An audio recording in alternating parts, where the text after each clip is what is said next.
നമ്മളിപ്പോൾ ഷൂട്ട് ചെയ്തുകൊണ്ടിരിക്കുന്ന സമയത്ത് ഇരട്ട കൊലപാതകങ്ങൾ, അങ്ങനെ ചെറിയ യൂത്തിൻ്റെ സ്ട്രോങ് വയലൻസിൻ്റെ കഥകൾ നമ്മൾ കുറേ കേൾക്കുന്നുണ്ട് വാർത്തകളിൽ.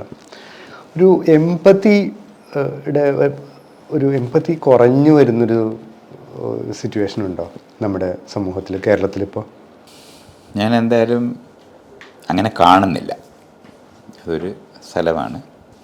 അതുപോലെ തന്നെ വയലൻസ് കൂടുന്നു എന്ന് പറയുമ്പം നമുക്കതിനൊരു ഡേറ്റ ഉണ്ടോ എന്ന് നോക്കേണ്ടതുണ്ട്.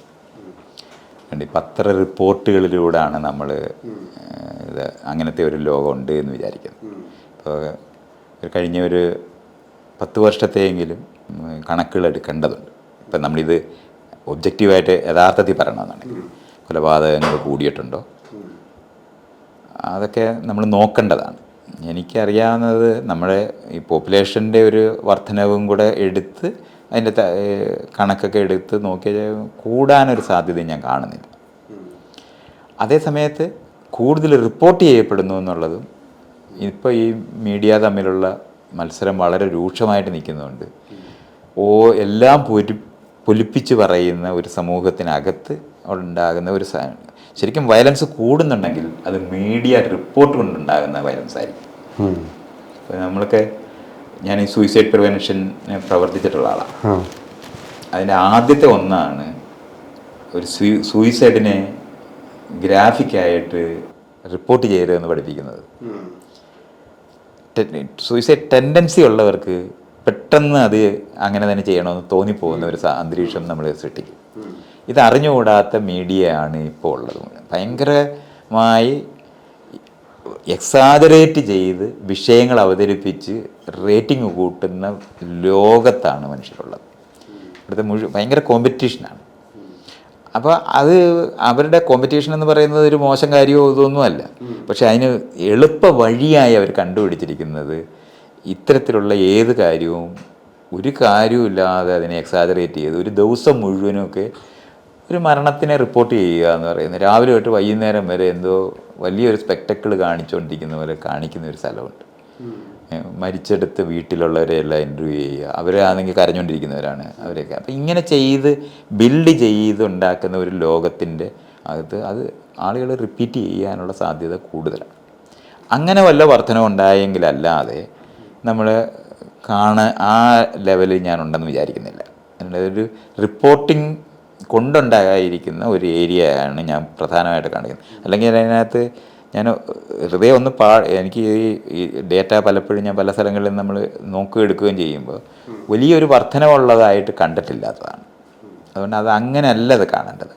റിപ്പോർട്ടിങ് കൊണ്ടുണ്ടായിരിക്കുന്ന വർധനവിനെ പറ്റി റിപ്പോർട്ട് കണ്ട് ഉണ്ടാകാവുന്ന ഒരു വർധനം ഉണ്ടെങ്കിൽ, ഞാനൊരു 10 പേര് മരിക്കുന്നുണ്ടായിരുന്നിടത്ത് 11ാമത്തെ ആൾ മരിക്കുന്നുണ്ടെങ്കിൽ അത് റിപ്പോർട്ട് കൊണ്ട് മാത്രമാണെന്ന് ഞാൻ വിചാരിക്കുന്നുള്ളൂ. ഈ കോമൺ ആയിട്ട് ആൾക്കാർ ഇത്തരത്തിലുള്ള ന്യൂസുകൾ എല്ലായിടവും എല്ലാവർക്കും എത്തിച്ചു കൊടുത്ത് ആളുകളെ പ്രോണായിരിക്കുന്നവർ, ഈ ആത്മഹത്യയുടെ ഏറ്റവും വലിയൊരു സാധനം നമ്മളത് കണ്ടിട്ടുള്ളതാണ്.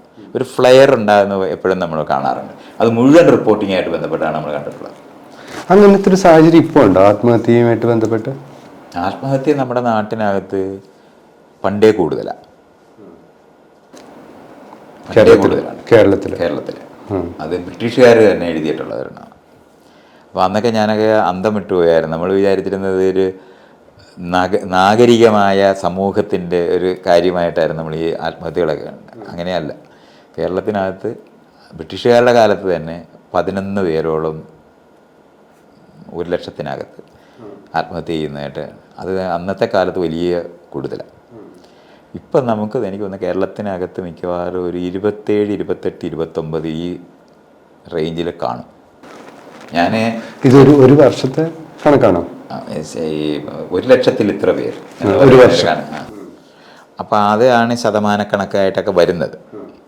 അപ്പം അത് ഇപ്പം കുട്ടികൾ മരിക്കുന്നത്, മനുഷ്യർ മരിക്കുന്നതൊക്കെ ഈ 1,00,000 വെച്ചിട്ടുള്ള കണക്കുകളിനകത്താണ് വരാറ്. അപ്പോൾ അത് വെച്ചിട്ട് നമുക്ക് 28 എന്ന് പറയുന്നതൊക്കെ വളരെ ഹൈ ആണ്. വടക്കേ ഇന്ത്യയിലൊക്കെ ആണെങ്കിൽ ചിലപ്പോൾ ഒരു 15 കാണത്തുള്ളൂ.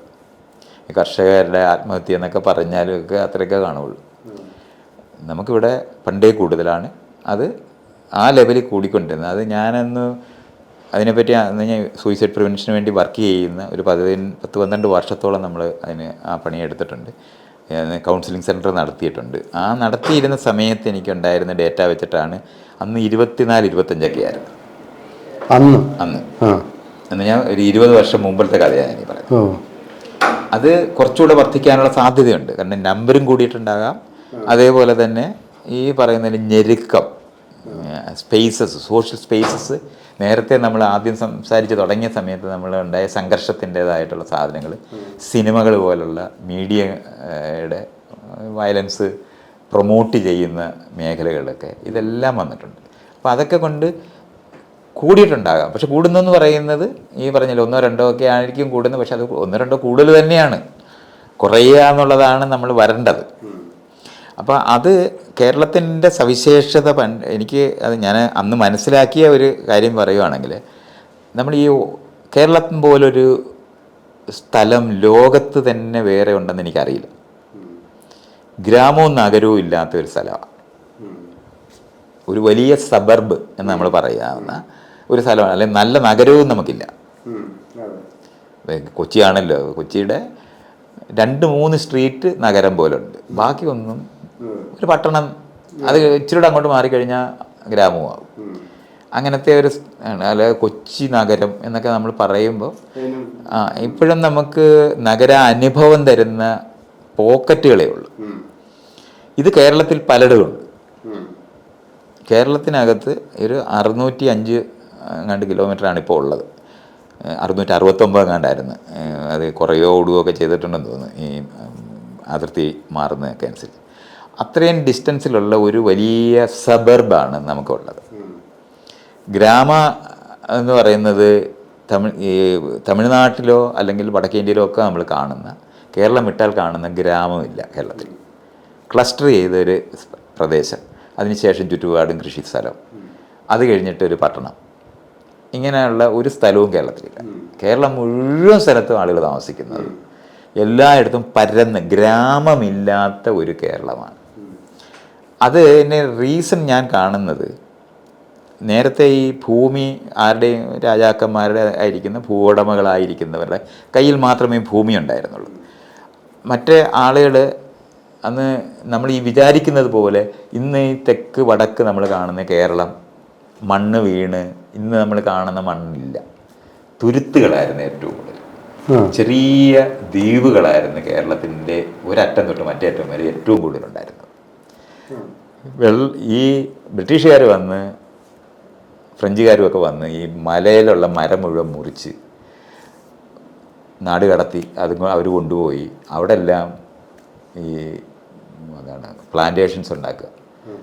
ടീ, കോഫി, റബ്ബർ, ഈ 3 പ്ലാന്റേഷൻ ഉണ്ടാക്കിയത് വഴി മണ്ണ് മുഴുവൻ കൂടെ ഒലിച്ചു വന്ന് നികന്ന് ഉണ്ടായ കേരളമാണ് ഇപ്പം നമ്മൾ കാണുന്ന കേരളം. ഇയാളൊരു സംശയം വേണ്ട. ഇത് നമ്മൾക്ക് ഞാനിത് പഠിക്കാൻ പോയപ്പോഴാണ് നമ്മളിതൊക്കെ കാണാൻ തുടങ്ങിയത്. അപ്പോഴാണ് ഈ പണ്ടത്തെ മാപ്പുകളൊക്കെ ഉണ്ട്. അത് ഏറ്റവും കൂടുതൽ ഡീറ്റെയിൽ ആയിട്ട് വരച്ചിട്ടുള്ളത് ഒരു ബ്രിട്ടീഷുകാരൻ ലോഗനാണ്. ലോഗൻ്റെ മാനുവലുണ്ട്. അതിനകത്ത് ചിത്രങ്ങൾ വരച്ചിട്ടുണ്ട്. കോഴിക്കോട് ഇങ്ങനെയുള്ള സ്ഥലങ്ങളൊക്കെ നമുക്ക് കണ്ടാൽ ഇത് ഏത് കോഴിക്കോടെന്ന് നമ്മൾ ആലോചിച്ചു. നമുക്ക് അവിടെ ഒന്നും അറിഞ്ഞുകൂടാ. നമുക്ക് അവിടെ വലിയ കായലാണ് അവർ പറയുന്നത്. അവിടെ ഒന്നും കായലൊന്നും ഇല്ല ഇപ്പോൾ ഇപ്പോഴും. പക്ഷേ മലയുടെ നമ്മൾ ഒരു പ്ലെയിനിൽ കയറിയിട്ട് താഴോട്ട് നോക്കിയാൽ കേരളത്തിൽ ഇഷ്ടം പോലെ കായലുണ്ട്. ആ കായലുകൾ ഇന്ന് ചെറിയ, പക്ഷേ അന്ന് ഞാനീ പറയുന്നത് കന്യാകുമാരി തൊട്ട് കൊങ്കൺ നമ്മൾ പറയുന്ന ഗോവയുടെ വരെ ഏകദേശം ഒരുപോലെയാണ്. ഇപ്പോൾ ഗോവയിൽ പോയാൽ ഇപ്പോഴും ഇഷ്ടം പോലെ ദ്വീപുകൾ നമുക്ക് കാണാൻ പറ്റും. അത് മണ്ണ് ഈ മലയിൽ നിന്ന് വീണ് നികന്ന് ഉണ്ടായ കഴിഞ്ഞ ഒരു 400-500 വർഷത്തിനകത്ത്, 400 വർഷത്തിനകത്തുണ്ടായ കേരളമാണ് നമ്മളിന്ന് കാണുന്നത്. ഇത് നമ്മളിങ്ങനെ മനസ്സിലാക്കണം. അപ്പോൾ അന്ന് ഈ തുരുത്തുകളായിരുന്നു ഉണ്ടായിരുന്നത് കൂടുതൽ. അപ്പോൾ ഈ താമസിക്കുന്ന ആൾക്കാർ ആ തുരുത്തിൽ അത് നോക്കാനായിട്ട് അവർ ഏർപ്പെടുത്തിയതാകാം. ഞാൻ വാശിയോടെ പറയുമൊന്നുമല്ല. ഒറ്റപ്പെട്ട വീടുകൾ, നമ്മൾ മലയാളികളെ മുഴുവൻ നോക്കിയാൽ മതി. ഒരു വീടും അത് കുടിലായാലും അതിന് ചുറ്റിനും ഒരു വേലി ഉണ്ടാകും. അങ്ങനെ വേലിയും ഒരു ചെറിയ ഗാർഡനും ഒരു കുടിലും ആയിട്ടാണ് മലയാളികൾ മുഴുവൻ കഴിഞ്ഞിട്ടുള്ളത്. തമിഴ്നാട്ടിലോട്ട് ഇറങ്ങിയാൽ പാലക്കാട് തുടങ്ങിയാൽ പോലും നമ്മൾ കാണാൻ പറ്റും ഒന്നിച്ച് വീടുകൾ ഇങ്ങനെ ക്ലസ്റ്റർ ചെയ്ത് നിൽക്കുന്നത്. അങ്ങനെ ഒരു സംഭവം കേരളത്തിലില്ല. നഗരത്തിൽ പോലും അങ്ങനെയില്ല. വീടിന് ചുറ്റിനും മതിലുള്ള വീടുകളേ ഉള്ളൂ, മുട്ടത്തില്ല. മുട്ടാതെ നിൽക്കുന്ന ഒറ്റപ്പെട്ട വീടുകൾ. ഇത് കുറേ നാൾ മുമ്പാകുമ്പോൾ വളരെ ദൂരെയായിരുന്നു. ശരിക്കും എൻ്റെ കുട്ടിക്കാലത്തൊക്കെ തന്നെ ജോലി ചെയ്യുന്ന ആളുകളെ ഞങ്ങൾ കൂവി വിളിച്ചിട്ടായിരുന്നു. ഓന്ന് വിളിക്കും, പേര് പറഞ്ഞിട്ട് ഓന്ന് വിളിക്കും. അപ്പോൾ അടുത്ത ദൂരെയുള്ള വീട്ടിൽ നിന്ന് ആൾക്കാർ തിരിച്ചു വിളിക്കും. ഇതൊക്കെ ഒരു 50 വർഷത്തിന് മുമ്പത്തെ കഥയാണ് ഞാൻ ഈ പറയുന്നത്.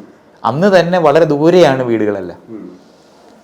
അപ്പോൾ അങ്ങനത്തെ വീടുകളിനകത്ത് രാത്രി കാലത്ത് ഒറ്റയ്ക്ക് പോയിട്ട് നമ്മൾ ഇത്രയും പ്രേതം ഉണ്ടായത് അങ്ങനെയാണ്. ഈ ചുറ്റുകയറ്റയായിട്ട് അവിടോട്ട് പോകുമ്പോഴത്തേന് വഴി നീളെ പ്രേതത്തിനെ കണ്ടുപോകാതിരിക്കാൻ പറ്റത്തേ ഇല്ല. അതേപോലെ തന്നെയാണ് ഒരുത്തിന് ഭയം ഉണ്ടാകാൻ, ഒറ്റയ്ക്കായി പോയി കഴിഞ്ഞാൽ ഭയം ഉണ്ടായിപ്പോവും. പേടിച്ചിട്ട് ജീവിക്കുന്ന ഒരു ജീവിയായിട്ട് നമ്മൾ മാറുകയും ഇനി അത് കഴിഞ്ഞിട്ട് ഒരുത്തിന് മാനസികമായ ഡിപ്രഷൻ വരാൻ വേറെ ഒന്നും വേണ്ട. വീട്ടിലുള്ള ഒരു ഉത്സവത്തിന് പോയി ഒറ്റയ്ക്കായി പോയി കഴിഞ്ഞാൽ ഭയങ്കര പ്രശ്നമായി പോകും. ആ ഒറ്റയ്ക്കാകുന്ന ആളിന് നിലവിളിച്ചാൽ പോലും കേൾക്കാവുന്ന അകലത്തിൽ ആരുമില്ല. അയാൾക്ക് ഡിപ്രഷൻ ബാധിച്ച് ഹാർട്ട് അറ്റാക്ക് വന്ന് ഈ മാടനടിച്ച് കത്തെന്ന് പറയുന്ന ഇതെല്ലാം ഇങ്ങനെ ഹാർട്ട് അറ്റാക്കൊക്കെ വന്ന് ചാകുന്ന മനുഷ്യരാണ്.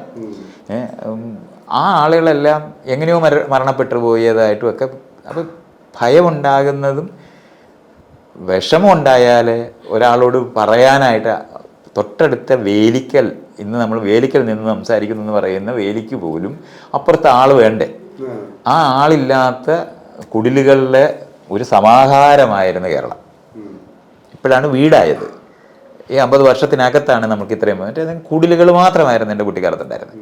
അവിടെ എവിടെയും പണക്കാരായവർക്ക് കുറച്ച് മനയുണ്ടാവും, മന തടി കൊണ്ടുണ്ടാക്കിയിരിക്കുന്നത്. അല്ലാത്ത വീടുകളിൽ തീരെ ഈ സാധാരണക്കാർ നമ്മൾ പറയുന്നവർക്ക് ആർക്കും വീടില്ല.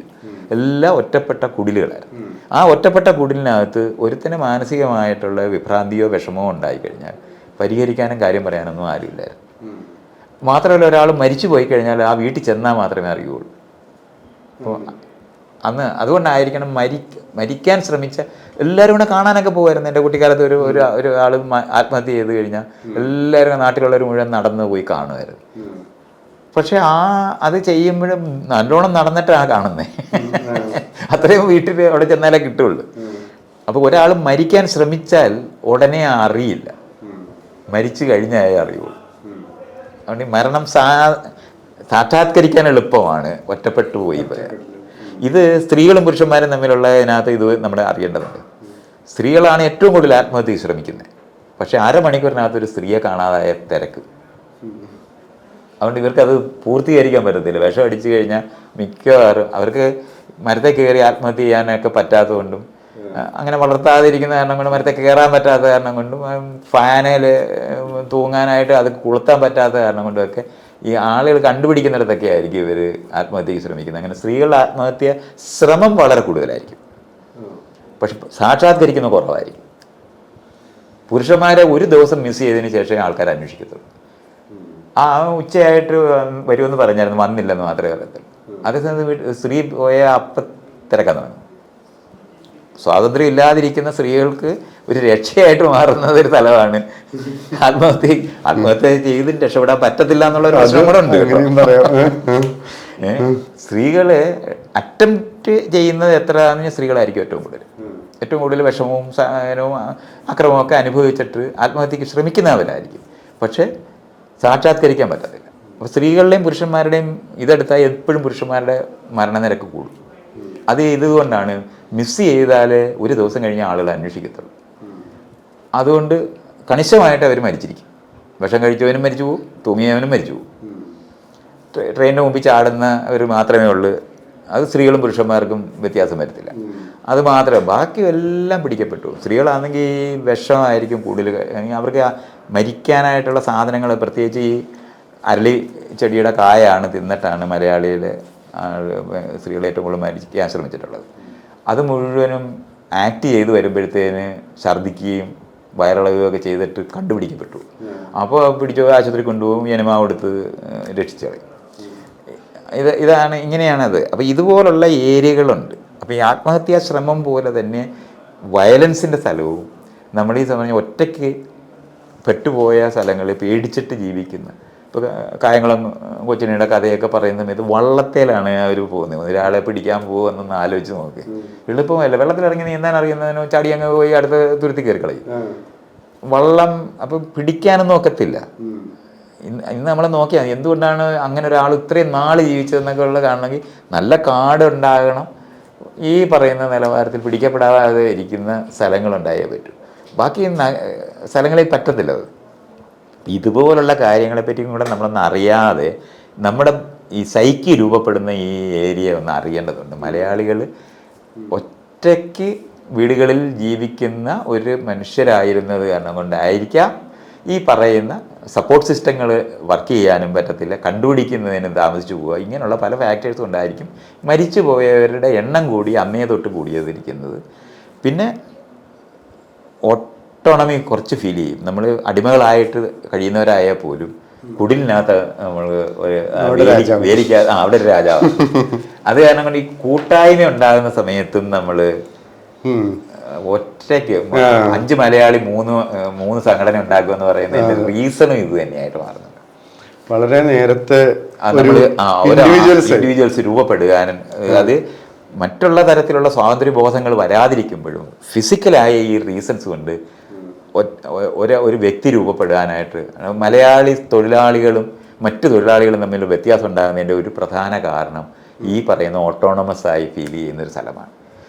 ആ ഏരിയകളിനകത്ത് തന്നെയാണ് നമ്മുടെ ഈ മാനസിക വിഷമങ്ങളുടെ കാര്യത്തിനകത്ത് പറയാനായിട്ട്, അപ്പുറത്ത് പറയാൻ മടിക്കുന്നവരായിട്ട് ഉറക്ക കരയുന്ന, ഒറ്റയ്ക്ക് പോയിരുന്ന് കരയുക എന്ന് പറയുന്നത്, ഒരു മൂലയിലിരുന്ന് കരയുക എന്ന് പറയുന്നത്, പറയാതിരിക്കുക എന്ന് പറയുന്നത്, മുണ്ടുമുറുക്കി ഉടുക്കണമെന്ന് പഠിക്കുന്നത് ഒക്കെ നമ്മൾ ഈ പറയുന്ന സ്ഥലങ്ങളിലാണ്. അപ്പോൾ ഇതൊക്കെ നമ്മൾ ഒരു സൈക്കി രൂപപ്പെടുന്നതിൻ്റെ വശങ്ങൾ കാണേണ്ടതുണ്ട്. ഈ ഏരിയകൾ നമ്മളൊന്ന് മനസ്സിലാക്കാമെങ്കിൽ ഈ വയലൻസ് ഇപ്പം നമ്മൾ ഈ പറയുന്ന ഈ കാര്യങ്ങൾ സിനിമ എന്നൊക്കെ പറഞ്ഞ് നമ്മുടെ ജീവിതത്തിലേക്ക് കടന്നു വരുമ്പോൾ ആദ്യകാലത്തെ സിനിമകൾ നമ്മളൊന്ന് എടുത്തു നോക്കും. മുഴുവനും കേരളത്തിനകത്തെ ഭൂസമരങ്ങളുമായിട്ട് ബന്ധപ്പെട്ടോ തൊഴിലാളികളുടെ ഉന്നമനവുമായിട്ട് ബന്ധപ്പെട്ട സിനിമകളാണ് ആദ്യം മുഴുവൻ ഉണ്ടായത്. നീലക്കുയിലെടുത്താലും രണ്ടിടങ്ങഴി എടുത്ത് ഇതെല്ലാം എടുത്ത് നമ്മൾ നോക്കും. അങ്ങനത്തെ സിനിമകളാണ്. അതിനുശേഷം ഒരു 15 വർഷം കഴിയുമ്പോഴത്തേന് തകർന്ന കുടുംബങ്ങളെ പറ്റിയുള്ള കഥകൾ പറയാൻ തുടങ്ങുന്നത് എല്ലാം വരികയും അത്തരത്തിലുള്ള എന്ന് പറഞ്ഞാൽ ഈ ആദ്യത്തെ ഷോക്ക് കഴിഞ്ഞ് സ്വാതന്ത്ര്യസമരവും ഈ പറയുന്ന ഇവിടുത്തെ കേരളത്തിനകത്ത് സവിശേഷമായിട്ടുള്ള കമ്മ്യൂണിസ്റ്റ് പ്രസ്ഥാനത്തിൻ്റെ ഒക്കെ വർക്കുമൊക്കെ ആയിട്ട് ബന്ധപ്പെട്ട് വന്നിരുന്ന ഒരു സാമൂഹ്യ മാറ്റത്തിനകത്ത് നിശബ്ദമായിരുന്ന മേഖലയിലുള്ള ആളുകളെല്ലാം തല ഉയർന്ന് രണ്ടാമത് വന്ന അങ്ങനെയാണ് തറവാടുകളുടെ തകർച്ചകളുടെ കഥകളിലേക്ക് ഷിഫ്റ്റ് ചെയ്യുന്നത് നമുക്ക് കാണാം. ഇത് പോയി ഈ സിനിമ എന്ന് പറയുന്നത് മനുഷ്യനെ ഇതുവരെ കണ്ടുപിടിച്ചതിൽ ഏറ്റവും വലിയ വിദ്യാഭ്യാസ കേന്ദ്രമാണ്. അതങ്ങനെ അല്ലെന്നാണ് ആദ്യം തൊട്ട് ഇവർ പറയാൻ തുടങ്ങുന്നത്. സിനിമ ഒരു എൻ്റർടൈൻമെൻ്റാണ്, എൻ്റർടൈൻമെൻറ്റ് ഇൻഡസ്ട്രി എന്നാണ് പറയുന്നത്. എൻ്റർടൈൻമെൻറ്റ് ഇൻഡസ്ട്രി ആയ പിന്നെ എന്തിനാണ് നമ്മൾ സെൻസർ ബോർഡ് വെച്ചത്? എന്തിനാണ് സെൻസർ ബോർഡ് വയ്ക്കേണ്ട ആവശ്യം? അപ്പം നമ്മൾക്ക് കാണാൻ പറ്റുന്നുണ്ട് സിനിമ ആളുകളെ ബാധിക്കും എന്നറിയുന്നത്. അതുകൊണ്ടാണല്ലോ സെൻസർ ബോർഡ്. അല്ലെങ്കിൽ സെൻസർ ബോർഡ് എന്തിനാണ്? സിനിമ എൻ്റർടൈൻമെൻ്റ് അല്ലേ, പിന്നെ എന്തിനാണ്? ഇത് കണ്ടിട്ട് ആരും ആകത്തില്ല എന്ന് പറയും. അങ്ങനെയാണെങ്കിൽ പരസ്യം ആരെങ്കിലും സ്വാധീനിക്കാൻ സാധ്യതയില്ലല്ലോ അല്ലെ? ഇത് ഈ ആർഗ്യുമെന്റ്സ് ഒക്കെ ആൾക്കാർ ഇങ്ങനെ വെക്കുമല്ലോ. ഈ സിനിമയുടെ മുന്നിലും പുറകിലും സിനിമയ്ക്ക് അകത്തുമൊക്കെ ഈ പരസ്യം വെക്കുന്നത് എന്താ? ആളുകളെ സ്വാധീനിക്കുമെന്ന് അറിയണ്ടേ? അപ്പൊ അവർ ഈ പറയുന്ന ഒരു ആർഗ്യുമെന്റ് ശരിയല്ല. സിനിമ മനുഷ്യരെ സ്വാധീനിക്കും. ഏറ്റവും കൂടുതൽ സ്വാധീനിക്കുന്ന ആധുനികമായ ഏറ്റവും വലിയ വിദ്യാഭ്യാസ സ്ഥലമാണ് സിനിമ. എന്തുകൊണ്ടാണ് സീരിയൽ ഉണ്ടാക്കുമ്പം രാമായണ സീരിയലും മറ്റേ മഹാഭാരത സീരിയലൊക്കെ ഉണ്ടാക്കിയെന്താ? എൻ്റർടൈൻമെൻ്റ് അല്ലേ? അപ്പോൾ പിന്നെ എന്തിനാണ്? അപ്പോൾ അതിന് മുന്നേ പോയി തേങ്ങ ഉടയ്ക്കാനായിട്ട് വിളക്കും കത്തിച്ചിരുന്ന വല്യമ്മമാരിരുന്ന് രാമായണം കണ്ടിട്ടുണ്ടെന്നുള്ള കാര്യം നമ്മൾ മറന്നുപോകും. പക്ഷെ മറ്റത് പറയുമ്പോൾ ഇത് എൻ്റർടൈൻമെൻ്റാണ്, ഇത് ആർക്കും നമ്മൾ വെറുതെ ചെയ്യുവാണ്. അങ്ങനെ ഒരു സംഭവമില്ല.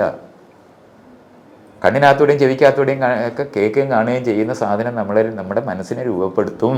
അതാണ് സൈക്കോളജി എന്ന് പറയുന്നത്. അതാണ് നമ്മൾ കഥ വായിപ്പിച്ചതും പഠിപ്പിച്ചതും ഒക്കെ അങ്ങനെയാണ്. സിനിമ അതിൻ്റെ ഏറ്റവും മൂർധന്യം എന്ന് പറഞ്ഞാൽ ലോകത്തുള്ള എന്ന് പറഞ്ഞാൽ കഥയുണ്ട്, കവിതയുണ്ട്, പാട്ടുണ്ട്, ഡാൻസ് ഉണ്ട്, സകല ഇൻസ്ട്രുമെൻസും ഉണ്ട്. സകലരും കൂടെ ചേർന്ന് ഒന്നിച്ച ലോകത്തിലെ ഏറ്റവും വലിയ മനസ്സിനെ രൂപപ്പെടുത്തുന്ന കേന്ദ്രമാണ്. അപ്പോൾ അവിടെയാണ് ഈ ഇത്രയും ഇത് പഠിപ്പിക്കാൻ തുടങ്ങിയിട്ടുള്ളത്. വയലൻസ് ലെജിറ്റിമൈസ് ചെയ്യുന്നിടത്താണ് നമ്മൾ ഇത് നോർമലാണെന്ന് തോന്നിപ്പിക്കുന്നിടത്താണ്. പണ്ടാണെങ്കിൽ നമ്മൾ ഒരു വയലൻ്റായ ഒരാളെ അയാൾ പരാജയപ്പെടുന്നു, അയാൾ ജീവിതത്തിൽ വിജയിക്കുന്നില്ലെന്ന് കാണിക്കുന്നിടത്തായിരുന്നു. ഇന്നിപ്പം നമ്മൾ ഈ ഹീറോ എന്ന് പറയുന്ന ആളുടെ വിജയം എന്ന് പറയുന്ന വയലൻസിനകത്തുള്ള. മറ്റേത് എനിക്ക് വേറൊരു വഴിയുമില്ലാത്തത് കൊണ്ടാണ് ഞാൻ വയലൻ്റായിട്ടിരുന്ന് പെരുമാറുന്നത് എന്നുള്ളതായിരുന്നു അന്ന് വയലൻസ് കാണിക്കുന്നതിനകത്തുള്ളത്. ഇന്നങ്ങനല്ല, വയലൻ്റായി ഏറ്റവും നന്നായി പെരുമാറുന്നവനാണ് ഹീറോ ആയി മാറിപ്പോയി. അതുകൊണ്ട് ഈ സാധനം, ഈ പഠിപ്പിയിൽ നമ്മളെ ബാധിക്കുക തന്നെ ചെയ്യും. അതിനൊന്നും ഒരു സംശയവും നമുക്ക് വേണ്ട. രാമായണവും മഹാഭാരതവും നമ്മളെ ബാധിക്കുമെന്നുണ്ടോ? അതുവഴി നമ്മൾ ഹിന്ദു രാഷ്ട്രം ഉണ്ടാക്കാൻ പറ്റുമെന്നുണ്ടോ? കണിശമായിട്ടും ഈ വയലൻസ് നമുക്ക് കൂട്ടും. ഒരു വയലന്റ് രാജ്യം ഉണ്ടാക്കാൻ പറ്റും, ഉണ്ടാക്കും. ഇത് അമേരിക്കക്കാർ തോക്കെടുത്ത് റോഡിൽ നിന്ന് ചുമ്മാതെ വഴിയെ പോകുന്നവനെ വെടിവെക്കുന്നിടത്ത് എത്തുന്നത് പോലെയുള്ള, ഇവിടെ തോക്കില്ലാത്ത കൊണ്ട് പിച്ചാത്തി കൊണ്ട് കുത്തുന്നവരായിട്ട് നിൽക്കുന്ന നമ്മുടെ അതാ ചുറ്റികയും ഇതൊക്കെ എന്ന് പറഞ്ഞാൽ മറ്റേത് അവൈലബിൾ അല്ലാത്തതുകൊണ്ടാണ്. അല്ലാതെ വയലൻസ് നമുക്ക് നമ്പർ കുറഞ്ഞു നിൽക്കുന്നു. തോക്ക് സുലഭമായി കിട്ടുന്ന വടക്കേ ഇന്ത്യയിൽ കൂടുതൽ വരുമല്ലോ. പക്ഷെ എനിക്ക് മനസ്സിലാവാത്ത വേറെ കാര്യം, ഈ ഇത്രയും വയലൻസ് എങ്ങനെയാണ് ഒരാൾക്ക് എൻജോയ് ചെയ്യാൻ പറ്റുന്നത്? ആളുകൾ എൻജോയ് ചെയ്യുന്നതെന്ന് പറഞ്ഞാൽ അന്യരെ വെറുക്കാൻ പഠിപ്പിക്കുന്ന ഒരു സമൂഹം രൂപപ്പെടുത്തുന്നതിന് പകരമായിട്ടായിരുന്നു നമ്മളെല്ലാം അന്യരെ സ്നേഹിക്കാൻ പഠിപ്പിക്കുന്നിടത്തായിരുന്നു നിന്നിരുന്നത്. അന്യരെ വെറുക്കാൻ പഠിപ്പിച്ചാൽ കൂടുതൽ വോട്ട് കിട്ടുമെന്ന് കണ്ടെത്തുന്ന ലോകം മുഴുവൻ ഉണ്ടായിരുന്നു. അന്യരെ വെറുക്കുന്നതാണ് നമ്മൾ, അന്യരെ സ്നേഹിക്കുന്നവരല്ല നമ്മൾ. അന്യരാണെങ്കിൽ അകറ്റി നിർത്തണമെന്ന് അറിയുന്നവർ തന്നെയാണ്. അത് അങ്ങനെ അല്ലെന്ന് വിചാരിക്കണ്ട. അല്ലെങ്കിൽ പിന്നെ ഇത്രയും ഉപദേശമൊന്നും കമ്മിറ്റിയൊന്നും ലോകത്തുണ്ടാകത്തില്ല. അന്യരെ സ്നേഹിക്കുന്നവരാണെന്നുണ്ടെങ്കിൽ യേശു ക്രിസ്തു ഉണ്ടാവുമോ? ഉണ്ടാകത്തില്ല. അപ്പോൾ സ്നേഹിക്കുന്നില്ല എന്നുള്ളത് കൊണ്ടാണല്ലോ ഉണ്ടാകേണ്ടി വരുന്നത്. അപ്പം അങ്ങനെ അത് മനസ്സിലാക്കി അപ്പോഴാണ് അത് പറയേണ്ടി വരുന്നത്. എന്താണ് പരസ്ത്രീ ഗമനം പാടില്ല എന്ന് ബൈബിളിൽ എഴുതുന്നുണ്ടെങ്കിൽ അവിടെ എല്ലാവരും പരസ്ത്രീ ഗമനം നടത്തിക്കൊണ്ടിരിക്കുകയാണെന്ന് നിങ്ങൾക്ക് അറിയണ്ടേ? അല്ലെങ്കിൽ പിന്നെ എന്താ പാടില്ല എന്ന് പറയേണ്ട കാര്യം? അപ്പം നമ്മളതത്രയും നാടെങ്ങനെയാണെന്ന് അറിയണമെന്നുണ്ടെങ്കിൽ ഈ ബൈബിളും ഖുറാനും ഭഗവത്ഗീതയൊക്കെ രാമായണമൊക്കെ വായിച്ചാൽ മതി. എല്ലായിടവും കൊല്ലുന്ന കഥയാണ്, ശിക്ഷിക്കുന്ന കഥയാണ്, വയലൻ്റായ സാധനങ്ങളാണ്. ഇന്ത്യയിലെ 10 അവതാരവും കൊല്ലാനാണ് ഉണ്ടായത്. ആരെയും രക്ഷിക്കുന്നതിനെ പറ്റിയുള്ള കഥയൊന്നുമില്ല, കൊല്ലാനാണ് ഉണ്ടായിട്ടുള്ളത്. ഇതൊക്കെ നമ്മൾ കാണേണ്ടതുണ്ട്. അപ്പം വയലൻ്റായ ഒരു പാസ്റ്റാണ് ഉള്ളത്. അതിൽ നിന്ന് നമ്മൾക്ക് പടിപടിയായി നമ്മൾ കൊല്ലുന്നത് നല്ല, അങ്ങനെ യുദ്ധങ്ങൾ കുറയുക ചെയ്തത്. മറ്റേ തേരോട്ടങ്ങളായിരുന്നു. ഒരറ്റത്തുനിന്ന് മറ്റേ അലക്സാണ്ടർ എന്നൊക്കെ പറഞ്ഞ് വലിയ ഗംഭീര ആളാണെന്നാണ് പറയുന്നത്. കൊന്നവനെ മാത്രമാണ്, അല്ലാതെ വേറെ എന്തായാലും ചെയ്തിട്ടുള്ളത്. ഗ്രേറ്റ്നെസ് എവിടെ നിന്നാണുള്ളത്? അലക്സാണ്ടർക്ക് എന്ത് ഗ്രേറ്റ്നെസ്സാണ് ഉള്ളത്? ഇനി ബുദ്ധൻ ഗ്രേറ്റ് ആണെന്നുണ്ടെങ്കിൽ അലക്സാണ്ടർ അങ്ങനെ ഗ്രേറ്റ് ആവും? ഇതൊക്കെ നമ്മൾ ഇങ്ങനൊന്നും കാര്യങ്ങളെപ്പറ്റി ചർച്ച ചെയ്യാതെ ഈ വിഷയങ്ങൾ പറയുന്നത് കൊണ്ടാണ്. അപ്പോൾ വളരെ വയലൻ്റായ ഒരു പാസ്റ്റിനകത്തുനിന്ന് നമ്മളത് കുറഞ്ഞു വന്നിട്ടാണ് കഴിഞ്ഞ ഒരു 100 വർഷം കൊണ്ടാണ് 600 കോടി ജനം കൂടിയത്. ഭക്ഷണം കിട്ടുകയും അന്യരല്ല അവർക്ക് കൊടുക്കേണ്ടതാണെന്നും ഒരു രാജ്യത്തു നിന്നും ഭക്ഷണം ഇങ്ങോട്ട് എത്തിക്കുകയൊക്കെ ചെയ്താണ് നമ്മൾ ഈ പറയുന്ന 100 വർഷം കൊണ്ട്. 1927 200 കോടി ജനം ഉണ്ടായത്. ഇത് 100 വർഷം ആയിട്ടില്ല, 25 ആയിട്ടുള്ളൂ. അപ്പോഴത്തേന് 800 കോടി ജനമായിട്ട് എന്ന് പറഞ്ഞാൽ 600 കോടി ജനമാണ് കൂടിയത്. അതിൻ്റെയൊക്കെ വെച്ചിട്ട് നമ്മൾ നോക്കിയാൽ വയലൻസ് വളരെ കുറവാണ്. 2ാം ലോകമഹായുദ്ധവും 1ാം ലോകമഹായുദ്ധവും ഈ 100 വർഷത്തിനകത്ത് നടന്നിട്ടുണ്ടെന്ന് പറയണം. അവിടെ പോലും നമ്പർ പഴയ കൊലപാതകത്തിനേക്കാൾ കുറവാണ്. മാസ് ഡിസ്ട്രക്ഷനുള്ള ആറ്റം ബോംബ് ഇട്ടിട്ട് ഇതുവരെ നമ്മൾ 2ാമത് ഇട്ടിട്ടില്ലെന്ന് അറിയണം. കാരണം അത്രയും പേരെ കൊല്ലുന്ന യുക്തിക്ക് പോകണ്ട എന്ന് തീരുമാനിക്കുന്ന മനുഷ്യരായിട്ട് നമ്മൾ മാറി. യുദ്ധമൊക്കെ കുറവാണ്. നമ്മളിപ്പോൾ ഇങ്ങനെ ഉക്രൈനിലെ യുദ്ധവും ഗാസയിലെ യുദ്ധവും ഇറാഖിലൊക്കെ നടക്കുന്ന യുദ്ധങ്ങളെല്ലാം പറയുമ്പോഴും ഒരു രാജ്യം വളർന്നാൽ മറ്റു രാജ്യത്തിനെ ഓടിച്ച് ഇല്ലാതാക്കി കളയുന്ന യുക്തികളില്ല. മനുഷ്യരെ ഒരു കൂട്ടരെ കീഴടക്കി ഭരിക്കാനായിട്ട് സമ്മതിക്കത്തില്ല, തോപ്പിക്കാം, ഭരിക്കാൻ അനുവദിക്കത്തില്ല. അവിടേക്ക് നമ്മൾ മാറിയിട്ടുണ്ട്. അപ്പം ഈ ലെവലിലെല്ലാം നമ്മൾ പരിശോധിച്ചാൽ നമ്മൾ വയലൻസ് കുറയുക ചെയ്തിട്ടുള്ളത്. ആയുധങ്ങൾ ഉണ്ടാക്കുന്നത് ശീലം കൊണ്ട് നമ്മൾ ഇന്നും ചെയ്തുകൊണ്ടിരിക്കുമ്പോഴും അത് ഇടുന്നതും ഉപയോഗിക്കുന്നതും കുറവാണ്. അത് ഇരുന്ന് ഉപയോഗശൂന്യമായി പോകുന്നതാണ് കൂടുതലുള്ളത്. ഇതൊക്കെ നമ്മൾ കാണേണ്ടതുണ്ട്. പക്ഷേ റീസെൻ്റായിട്ട് ഉണ്ടായിരിക്കുന്ന ഒരു ഡെവലപ്മെൻ്റ് എന്ന് പറയുന്നത് വീണ്ടും കൊച്ചു രാജ്യങ്ങളായിട്ട് ധനമുള്ളവർക്ക് മാറാൻ പറ്റും എന്ന് കാണുന്ന ഒരു ഫിനോമിന ലോകത്തുണ്ടായിട്ടുണ്ട്. അവിടുന്ന് പേഴ്സണലായിട്ടുള്ള കൊച്ചു കൊച്ചു രാജാക്കന്മാർ, ധനവാനായിരിക്കുന്നവരെല്ലാം രാജാക്കന്മാരായി മാറുന്നിടത്ത് ചെറിയ ആർമികളൊക്കെ ലോകത്തുണ്ടായിട്ടുണ്ട്. അത് പണ്ട് കുരിശ് യുദ്ധത്തിന് ശേഷം ആദ്യമായിട്ടാണ് പ്രൈവറ്റ് ആർമി ലോകത്തുണ്ടായിട്ടുള്ളത്. അതിനു മുമ്പ് രാജ്യത്തിന് മാത്രം, രാജാക്കന്മാർക്ക് മാത്രം ഉണ്ടാകുകയും അത് കഴിഞ്ഞ് രാജ്യത്തിനകത്തെ തിരഞ്ഞെടുക്കപ്പെട്ട ആൾക്കാർക്ക് മാത്രമായിട്ടിരുന്നതാണ് ആർമി. ഇന്ന് അങ്ങനെയല്ല, പേഴ്സണൽ ആർമികൾ ലോകം മുഴുവൻ ഉണ്ടായിട്ടുണ്ട്. അതുമാത്രമല്ല, സിനിമകളിനകത്തുള്ള മുഴുവൻ ഈ സ്പെഷ്യൽ ഫോഴ്സസ് പോയി ലോകം മുഴുവനും നശിപ്പിക്കുന്നതും രാജ്യത്തിനകത്തെ ആർമിയെക്കാളും കൂടുതൽ എഫക്റ്റീവായിട്ട് ഈ കൊച്ചു സാധനം മറന്ന കഥകളും. അത് കഴിഞ്ഞിട്ട് ഇൻ്റർനെറ്റ് ഉണ്ടാകുകയും ഈ ഗെയിംസ് നമ്മളുണ്ടായത്, കംപ്ലീറ്റ് ഗെയിം അപ്പുറത്തെ ആളെ വെടിവെക്കുന്ന കഥയാണ്. കുട്ടിക്കാലം തൊട്ട് നമ്മൾ വെടിവെക്കാനാണ് പഠിക്കുന്നത്. അതുകൊണ്ട് വളരെ വലിയ സീഡ് നമ്മൾ ഇട്ടിട്ടുണ്ട്. ഇതൊക്കെ ഈ രണ്ടാം ലോകമഹായുദ്ധത്തിന് ശേഷം വേണ്ടാന്ന് തീരുമാനിച്ച ഏരിയകളാണ്. അവിടെയൊക്കെ സിനിമയും ഈ ഗെയിമും ഉണ്ടാക്കി ആളുകളെ വയലൻസ് പഠിപ്പിക്കുന്നത്, നോർമലൈസ് ചെയ്യുന്ന സ്ഥലങ്ങളുണ്ടായിട്ടുണ്ട്. ഇത് കഴിഞ്ഞിട്ട് ഇപ്പോൾ നമ്മൾ ഈ കഴിഞ്ഞ വടക്കേ ഇന്ത്യൻ BJP ഭരിക്കാൻ തുടങ്ങിയതിന് ശേഷം പശുവിനെ കൊണ്ട് പോകുന്നതിനെ ഉപദ്രവിക്കാനായിട്ട് പറ്റും എന്നുള്ളത് ലെജിറ്റിമൈസ് ചെയ്യപ്പെട്ടു. ഇറച്ചി തിന്നവനെ കൊല്ലാൻ പറ്റുമെന്ന്, അത് ശരിയാണെന്ന്, എന്തിറച്ചിയാണെന്ന് പരിശോധിക്കാനാണ് ആദ്യം വിടുന്നത്. അല്ലാതെ ഇത് ചെയ്ത പണി കയ്യിലെടുത്തിരിക്കുന്ന ഒരു ഗ്രൂപ്പ് ഇവിടെ ഉണ്ടായിരിക്കുന്നു എന്നുള്ളതിനെ പറ്റിയല്ല ചർച്ച. ഈ ലെജിറ്റിമേഷനും വന്നിട്ടുണ്ട്. ഇത് നമുക്ക് സവിശേഷമായിട്ട് വന്നിരിക്കുന്നതാണ് നമ്മുടെ രാജ്യത്തിനകത്ത്. ഇത് ഈ നിലവാരത്തിൽ വയലൻസിനെ ലെജിറ്റിമൈസ് ചെയ്യുന്ന, അത് നോർമലാണെന്ന് തോന്നിപ്പിക്കുന്നത്. ഇപ്പം ഗാന്ധിയുടെ പ്രതിമ ഉണ്ടാക്കി അതേ വെടിവെച്ചില്ലേ, ആ ചെയ്യുന്ന സാധനം നമ്മൾ ഇൻസെൻസിറ്റീവായിട്ട് മാറ്റുന്നൊരു സ്ഥലമാണ്. ഗാന്ധിയെ കൊന്നതിനെ അന്യായങ്ങൾ ചർച്ച ചെയ്യുന്ന ഫിലോസോഫിക്കൽ പൊസിഷനൊന്നും അല്ലല്ലോ ആളുകൾക്ക് വിഷ്വലായിട്ട് തോക്ക് വെടിവെക്കുക എന്ന് പറയുന്നത്. ആ ഏരിയകളും വന്നിട്ടുണ്ട്. പല ലെവലിലാണ്, ഏതെങ്കിലും ഒന്നല്ല, പല ലെവലിൽ ഈ സാധനം വന്നിട്ടുണ്ട്. വയലൻ്റായ, അതിന് എവല്യൂഷണറി ആയ പല സ്ഥലങ്ങളും നമുക്കുണ്ടാകാം. കാരണം ധനം ധാരാളം ഉണ്ടാകുകയും അത് മറ്റുള്ളവർക്ക് കൊടുക്കാതിരിക്കാൻ പറ്റുന്ന തരത്തിൽ പുതിയ സിസ്റ്റങ്ങൾ ലോകത്തുണ്ടാക്കാനും കഴിഞ്ഞിട്ടുണ്ട്. അതുകൊണ്ട് ദരിദ്രനും പണക്കാരനും തമ്മിലുള്ള അകലം വർദ്ധിക്കുകയാണ് ചെയ്തത്. പൊതുവെ സ്വത്ത് കൂടിയിട്ടും എല്ലാവർക്കും അത് പെർക്കുലേറ്റ് ചെയ്ത് വരുമെന്നായിരുന്നു ഈ കമ്പോളം. അങ്ങനെ എല്ലാവർക്കും കൊടുക്കുക, അത് നടക്കുന്നിട്ടേ ഇല്ല എന്നുള്ളത് നമുക്ക് കാണാൻ പറ്റുന്നുണ്ട്. 1% ആൾക്കാരുടെ കയ്യിൽ ലോകത്ത് ഇതുവരെ ഉണ്ടായിരിക്കുന്ന സകല രാജാക്കന്മാർക്കും ഉള്ളതിനേക്കാളും വലിയ സ്വത്തുകളുള്ള 1% ആൾക്കാർ ലോകത്തുണ്ടായിക്കഴിഞ്ഞിട്ടുണ്ട്. അവരുടെ ലോകം എന്ന് പറയുന്നത് മറ്റു മനുഷ്യരെ ആവശ്യമില്ല എന്ന് പറയുന്നിടത്തേക്കാണ് നീങ്ങിക്കൊണ്ടിരിക്കുന്നത്. സാങ്കേതിക വിദ്യയുടെ വികാസം എന്ന് പറയുന്നത് നമുക്ക് അപ്പുറത്തിരിക്കുന്ന ആളിനെ ആവശ്യമുള്ളവരായിട്ട് അനുഭവിപ്പിക്കുന്നതാണ് നമ്മൾ കച്ചവടമൊക്കെ. പക്ഷേ സാങ്കേതിക വിദ്യയുടെ പുത്തൻ വികാസം എന്ന് പറയുന്നത് മുഴുവനും അപ്പുറത്തുള്ള ഒരാളുടെ സേവനം എനിക്ക് ആവശ്യമില്ല എന്ന് പറയുന്നിടത്തേക്കാണ്. ഈ പറഞ്ഞ ആർട്ടിഫിഷ്യൽ ഇൻ്റലിജൻസ് ഇതെല്ലാം രൂപപ്പെട്ടുകൊണ്ടിരിക്കുന്ന അങ്ങാണ്ട്. ഇതുകൊണ്ട് മറ്റ് മനുഷ്യരെ ആവശ്യമില്ലാതാക്കുന്നത് മാത്രമല്ല, ഈ പറയുന്ന ഉണ്ടാകുന്ന സ്വത്ത് പങ്കുവെക്കാത്ത ഒരു വലിയ വിഭാഗവും കൂടി രൂപപ്പെടുക എന്ന് പറയുന്ന 2 പ്രോസസ്സ് ഒന്നിച്ച് നടന്നുകൊണ്ടിരിക്കുകയാണ്. ഇതിൻ്റെ അവർ ഉൽപ്പാദിപ്പിക്കുന്ന മുഴുവനും ഇൻഡിപെൻഡൻ്റ് ആയിട്ട് ആളുകൾ, ചെറിയ സാമ്രാജ്യങ്ങളുണ്ടായി നിൽക്കുന്ന തരത്തിലുള്ള ഗെയിംസും സിനിമകളും കാര്യങ്ങളുമാണ് ആളുകളെ പരുവപ്പെടുത്തുന്നുണ്ട്. ഇനി രക്ഷപ്പെടുന്നതിനെ പറ്റിയുള്ള സിനിമകളുണ്ടല്ലോ, എൻവയോൺമെൻറ്റൽ ഇഷ്യൂസ് വന്ന് ലോകം മുഴുവൻ തകർന്നു പോകുന്നത്. അപ്പോഴും ഒരു വള്ളത്തെ കയറിയ കുറച്ച് പേര് രക്ഷപ്പെടുന്ന കഥയേ ഉള്ളൂ.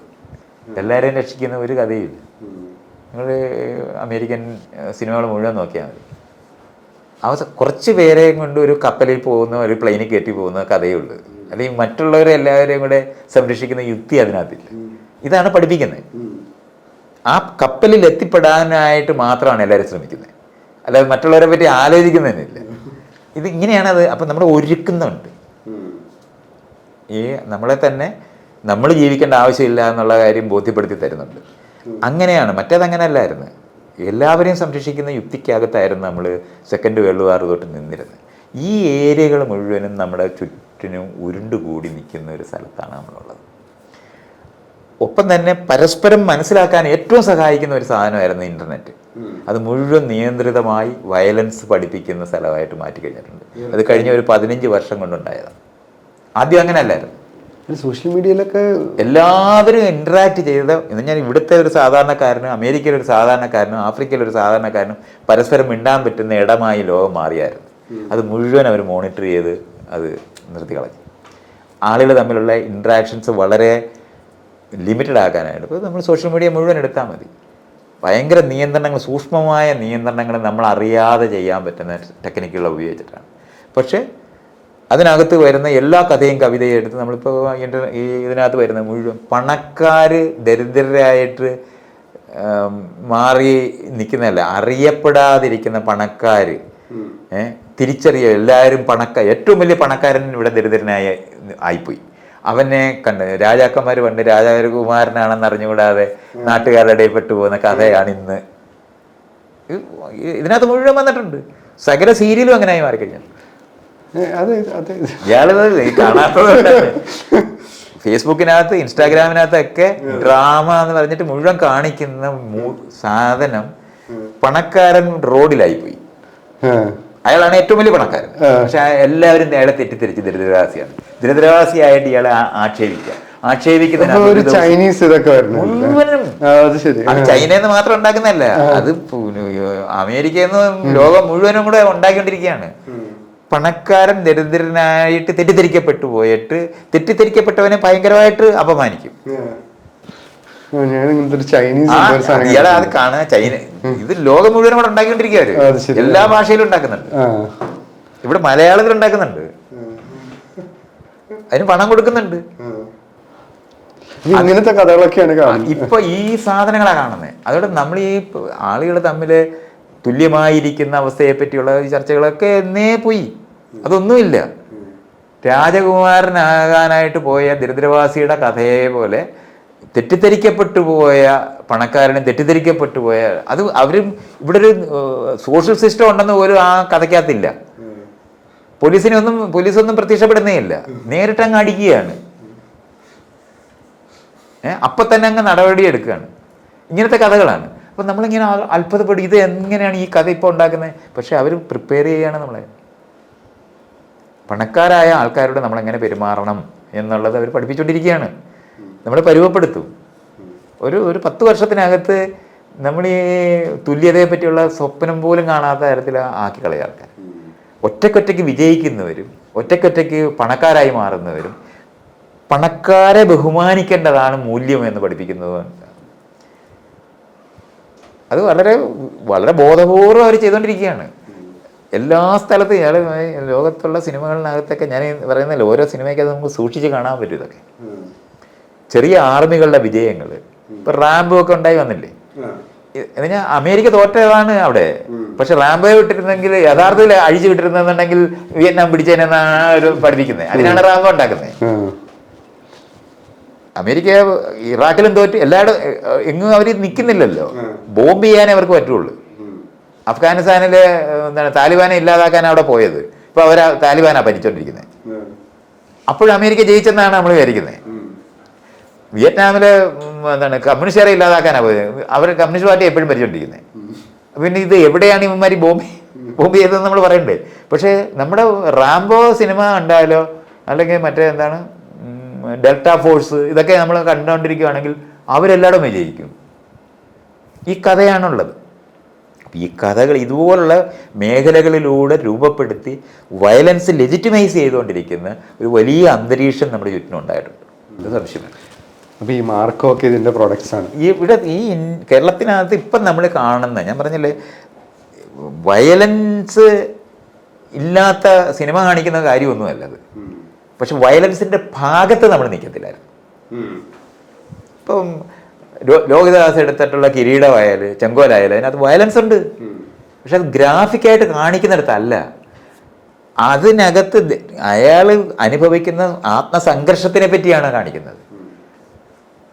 In spite of violence I am still a human being എന്ന് പറയുന്നതിനാണ് കിരീടം നിൽക്കുന്നത്. അല്ലാതെ അത് ലെജിറ്റിമൈസ് ചെയ്യുന്നില്ല. ആ ഏരിയയാണ് നമ്മൾ മനസ്സിലാക്കേണ്ടത്. ഇന്ന് അങ്ങനെയല്ല. ഏറ്റവും കൂടുതൽ വയലൻ്റായിട്ട് പെരുമാറുന്ന ഹീറോ അയാളാണ് ഹീറോ. തമിഴ്നാട്ടിൽ നിന്നുള്ള സിനിമ ഒന്നും കാണാനേ പറ്റത്തില്ല. ആ സുബ്രഹ്മണ്യപുരം എന്ന് പറഞ്ഞ സിനിമ ആദ്യമായിട്ട് ഞാൻ ഷോക്കായിപ്പോയി. കേട്ടിട്ട് നമുക്കത് അതിനുശേഷം ഇപ്പം എനിക്കറിയാം, ആ സിനിമ ആദ്യമുള്ള സിനിമ വരുമ്പോഴേ എനിക്കറിയാം ഇത് നമ്മൾ പോകണ്ട എന്ന് തീരുമാനിക്കുന്നത്. അത് വ്യക്തിഗതമായി നമ്മൾ ചെയ്യുന്ന കാരണം കൊണ്ടൊന്നും ഒരു മെച്ചമല്ല. തിയേറ്ററിൽ കാണുന്നുണ്ട്, ആളുകൾക്ക് കാണാൻ പറ്റുന്നില്ല. ആൾക്കാർ ആ എണ്ണിട്ട് പോകുന്ന എല്ലാം വയസ്സരായിരിക്കും. മറ്റേതങ്ങനെയല്ല. കുട്ടികളായിട്ടിരിക്കുന്നവർക്ക് ഇത് തന്നെയാണ് ജീവിതം. അവർ രൂപപ്പെട്ടുകൊണ്ടിരിക്കുന്നവരാ, അവരെ അത് പഠിപ്പിച്ചുകൊണ്ടിരിക്കുന്നത്. ഈ ഏരിയയാണ് നമ്മൾ കാണുന്നത്. നമ്മൾ രൂപപ്പെടുത്തി കഴിഞ്ഞാൽ അതിൻ്റെ ഇഫക്ട്സ് നമ്മൾ അനുഭവിക്കേണ്ടി വരും. അത് നാട് മുഴുവൻ നമ്മൾ അനുഭവിക്കുക തന്നെ ചെയ്യും. അതുകൊണ്ട് വിജിലാൻറ്റുകൾ ഉണ്ടാകുന്നത് പോലെ തന്നെ ആയിരിക്കും നിയമം കയ്യിലെടുക്കുന്ന സംഘങ്ങൾ രൂപപ്പെടുന്ന ആൾ. ഇപ്പം ഈ കുട്ടികൾ മുഴുവനും അത്തരത്തിലുള്ള നിയമം കയ്യിലെടുക്കാനായിട്ട് അവർ ആലോചിക്കുന്നിടത്തേക്ക് എത്തിക്കഴിഞ്ഞിട്ടുണ്ട്. ഈ ലഹരിയുടെ